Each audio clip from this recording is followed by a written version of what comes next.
Hi guys, Olive here. Here today with the next video in my ongoing Trash My Bookshelves fiction unhauling project. This project has been going on for some time now, so I'm not going to talk at length about what the project is. If you would like more details, be sure to click the playlist down in the description box below that has all of the videos I've made thus far for this project and will contain all the future videos, which we don't have that many left.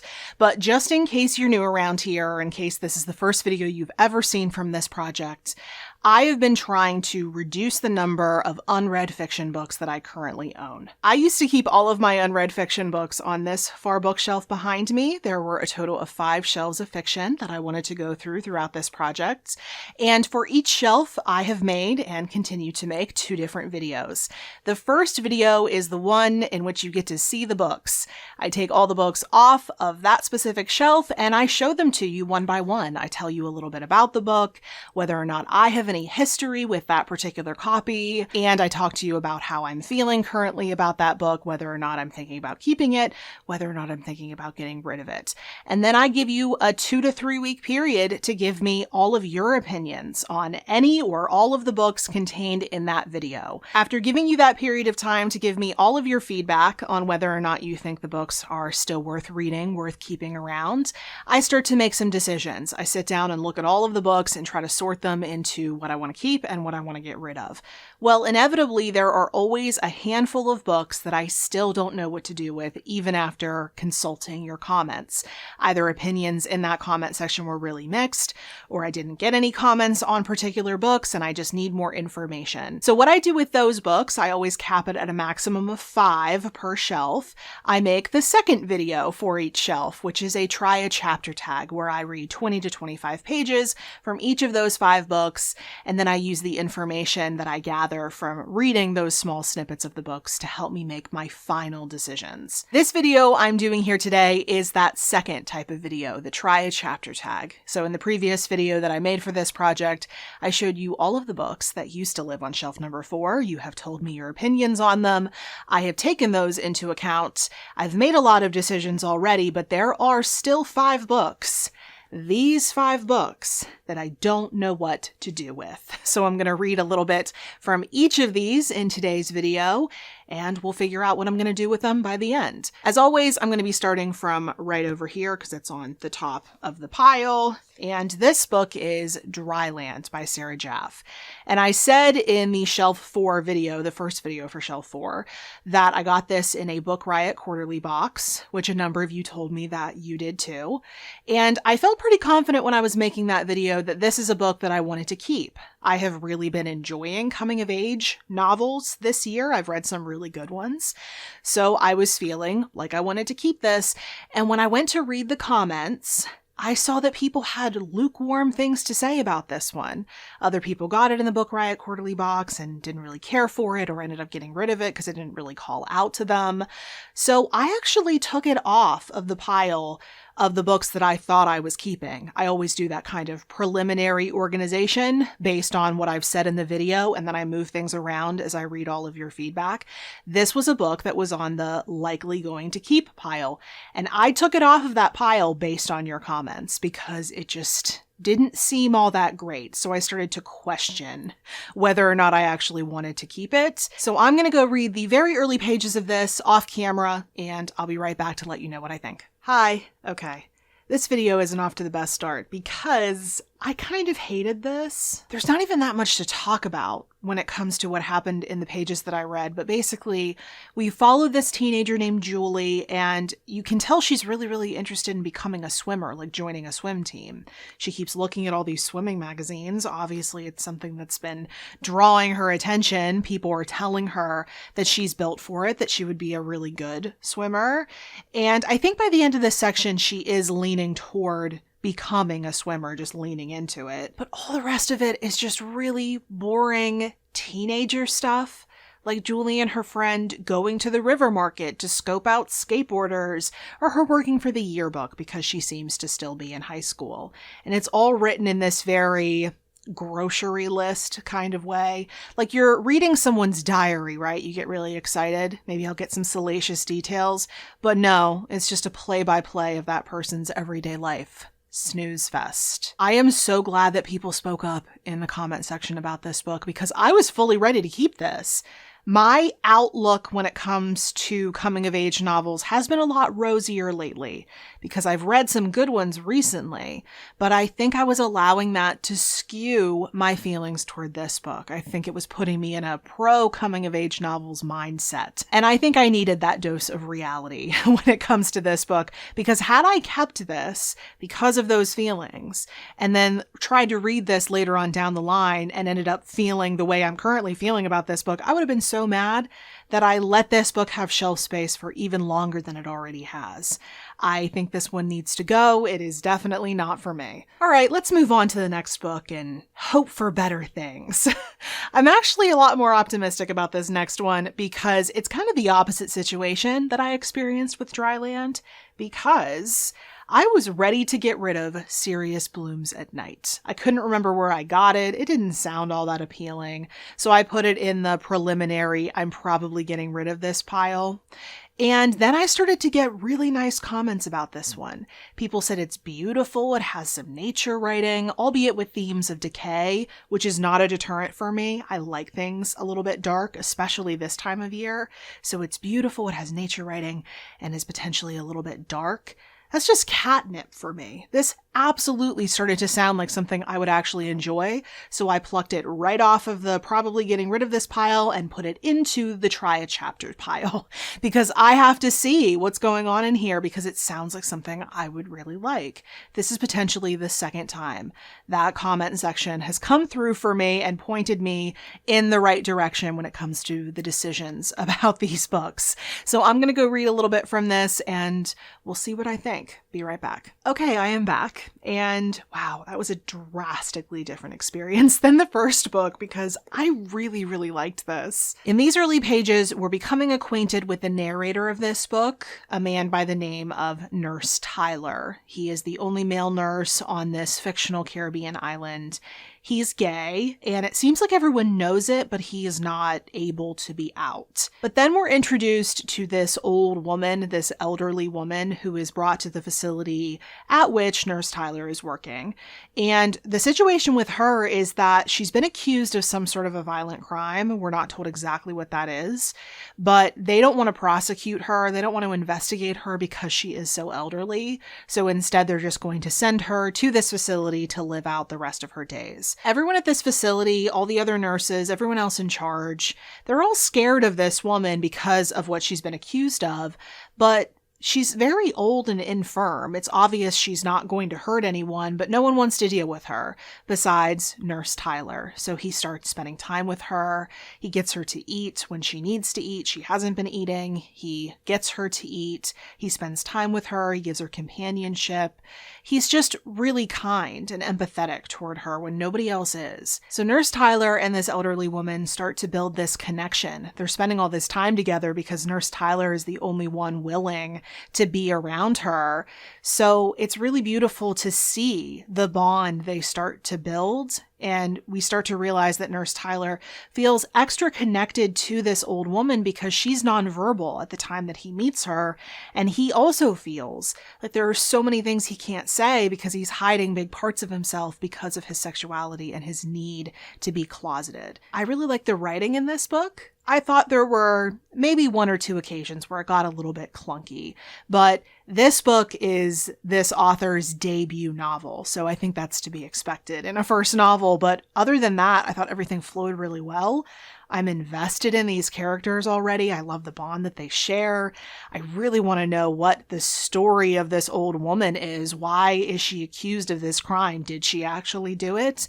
And we are told that to tell this woman's story is the reason why Nurse Tyler originally put pen to paper. He wanted to tell her story, although he did admit right up front that he would be including himself because he's now a part of this story because he's a part of her life. But it does seem like we're going to find out what the story is with this old woman, and I really want to keep reading. So we are 2 for 2 in terms of your comments leading me in the right direction. A book that I thought I wanted to keep based on your comments, I actually want to get rid of. and one that I was fully ready to sell to my used bookstore turns out to be a book that I am so excited to pick up and read the rest of. And that is precisely why I wanted to do this project. I feel like I have some good momentum here. I want to harness that because I feel like I need it for this next book because I have no idea what to do with The House at the Edge of Night by Catherine Banner. When I made Shelf 4's video, I talked about how I was firmly on the fence with this one. I had no idea what I wanted to do with it. And then I got a total of 2 comments about this book. Very grateful for both. One person said they thought it was gorgeous, atmospheric, they loved it. And then the other person said they DNF'd it. And I kind of feel like those 2 comments just cancel each other out. So I feel like I'm right back where I started and I have no idea what to do with this book. So it just definitely seemed like one I needed to sample for myself and see if I clicked with it. So I'm going to go do that and hopefully things will be a whole lot clearer when I return. See you then. Hello. Okay. I read the first 2 chapters of The House at the Edge of Night. This book is set on a small island off the coast of Italy. And in the first chapter, we meet this doctor. He's woken up in the middle of the night because the local countess of the area needs his help. She's in labor. It's a difficult labor, and they need him to come and help. He's annoyed by this for 2 different reasons. The first reason is that this countess didn't want his help at all during her pregnancy, but now they need his help. And the second reason why he's annoyed is that his own wife is in labor at their house when they're trying to get him to come and help this countess. He wants to be there for his wife and not rush to be by the side of this countess who didn't want him around at all during her pregnancy. But regardless of his own personal feelings, the doctor rushes to be by the countess's side, and right before he delivers her healthy baby, the countess accuses the doctor in front of everybody who's in the room of being that baby's father. And we're not told whether or not that's true, but we are told that the doctor knows that this rumor is going to spread around this small island community like wildfire because his own wife also delivered their baby in his absence while he was with the countess. So these supposed siblings were born on the exact same night, which is only going to make everyone believe even more that they're related. But then in the second chapter, we learn more about this doctor. We go the whole way back to his infancy. He was actually abandoned as a baby, and he moved around a lot as a child, and then he was apprenticed to this doctor who was kind of a surrogate father to him. I liked this. I liked it a lot. I had to think when I was done with these pages because I am having to be kind of brutal in this process. I only want to keep books around that I think are going to earn at least 4 stars. And when I finished the second chapter, I was starting to think this might lean more toward a 3-star book. But then again, I'm really, really interested in that first chapter and whether or not the Countess's baby is actually this doctor's. And I do like the idea of a multi-generational tale, and I know that's what this is. So I think this one is leaning in the 4-star direction, so I ultimately decided to keep it. After a lot of indecision, this is what I'm going to keep. All right, now on to the next book, the 4th book, the penultimate book that I'll be reading from in this Try a Chapter tag. This book, I didn't get any comments on at all. And I wasn't surprised by that. I do own a number of obscure books, so sometimes people just haven't read them. Most of the time with those books, I do end up getting rid of them unless I feel strongly about them. And I was considering getting rid of Smiler's Fair by Rebecca Levine, mainly because this is a fantasy book. And I've spoken about this in previous videos for this project, but I'm just not much of a fantasy reader. And I want my shelves by the end of this project to reflect the kind of reader that I currently am. Not the type of reader I aspire to be, not the type of reader I used to be.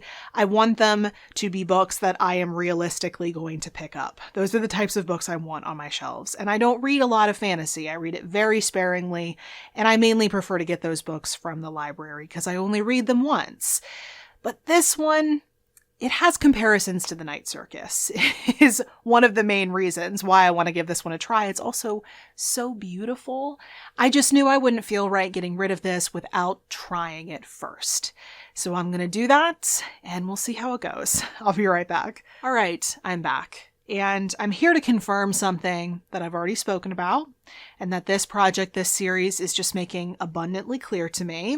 And that's the fact that I am not much of a fantasy reader, and thus I shouldn't buy much fantasy and I shouldn't own many fantasy books because I did not care for this.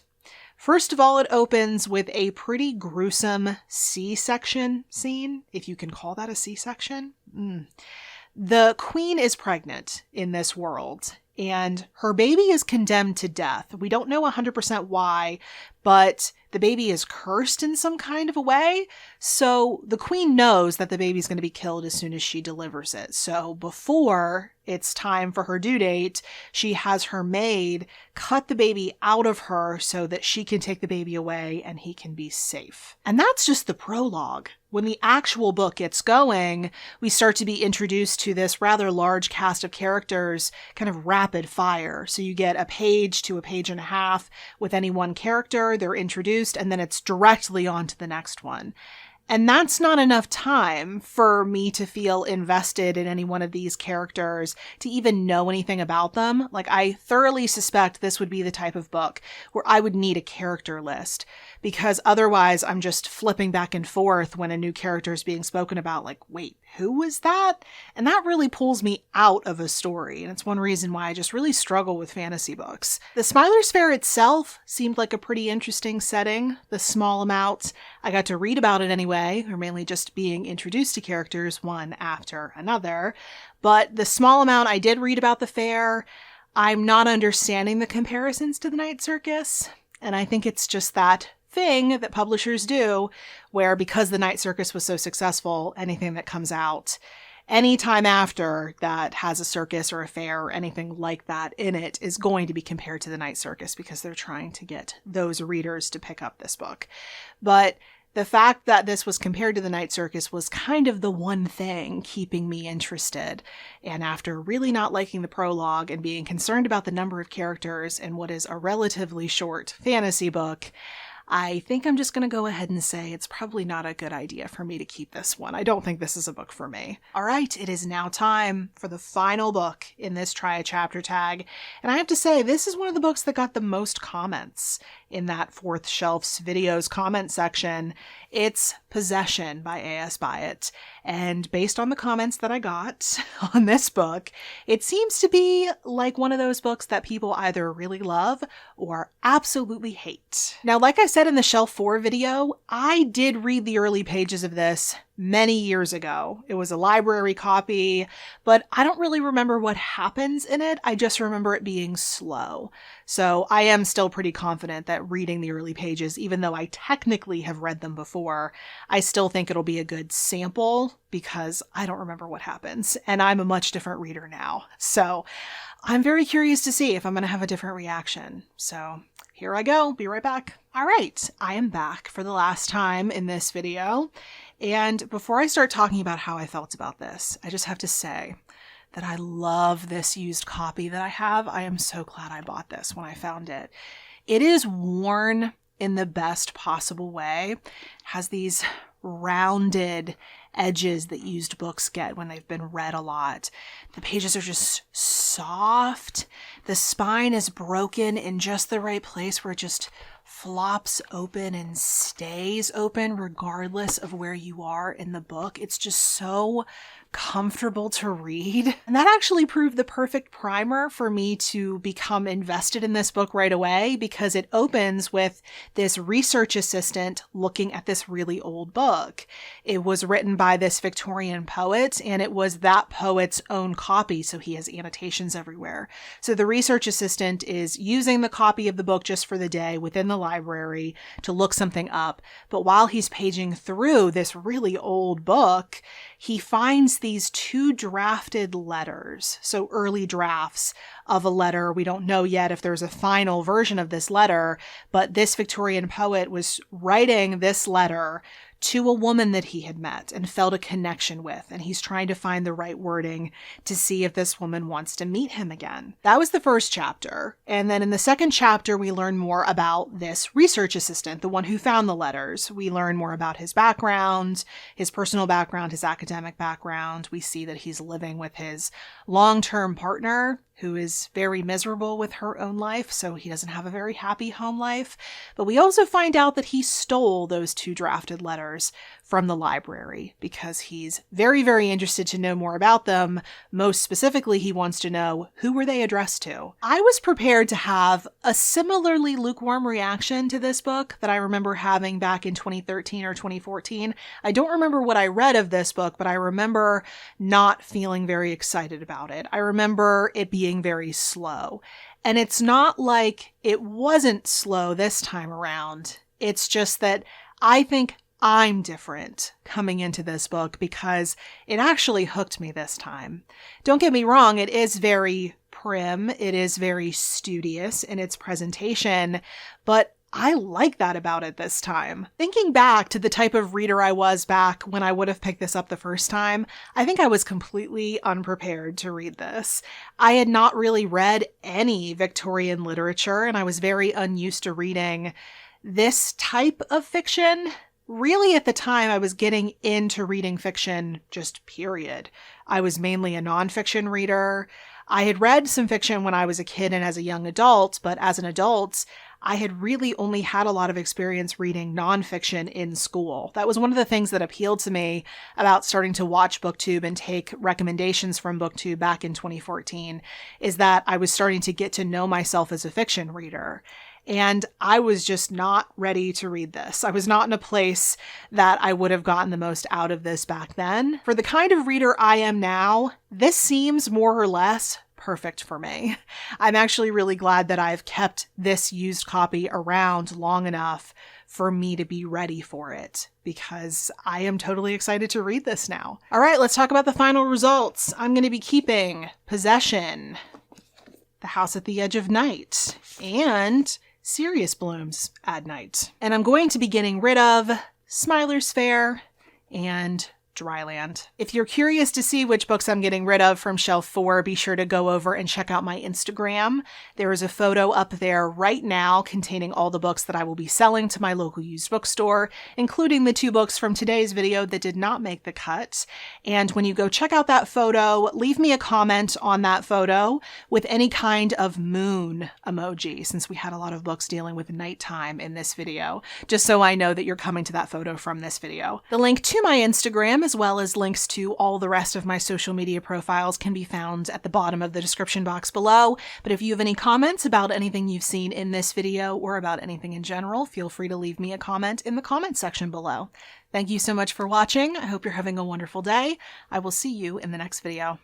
Bye.